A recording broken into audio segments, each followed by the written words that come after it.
وقال الذين لا يرجون لقاءنا لولا أنزل علينا الملائكة أو نرى ربنا لقد استكبروا في أنفسهم وعتوا عتوا كبيرا يوم يرون الملائكة لا بشرى يومئذ للمجرمين ويقولون حجرا محجورا وقدمنا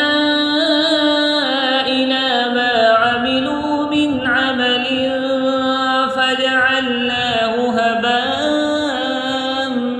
منثورا أصحاب الجنة يومئذ خير مستقرا وأحسن مقيلا ويوم تشقق السماء بالغمام ونزل الملائكة تنزيلا الملك يومئذ الحق للرحمن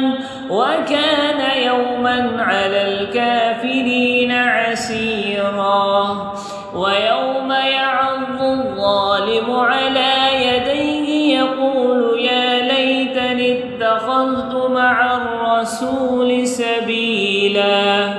يا ويلتى ليتني لم أتخذ فلانا خليلا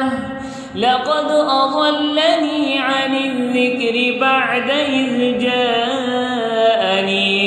وكان الشيطان للإنسان خذولا وقال الرسول يا رب إن قوم اتخذوا هذا القرآن مهجورا وكذلك جعلنا لكل نبي عدوا من المجرمين وكفى بربك هاديا ونصيرا وقال الذين كفروا لولا نزل عليه القرآن جملة واحدة كذلك لنثبت به فؤادك ورتلناه ترتيلا ولا يأتونك بمثل إلا جئناك بالحق وأحسن تفسيرا الذين يحشرون على وجوههم إلى جهنم أولئك شر مكانا وأضل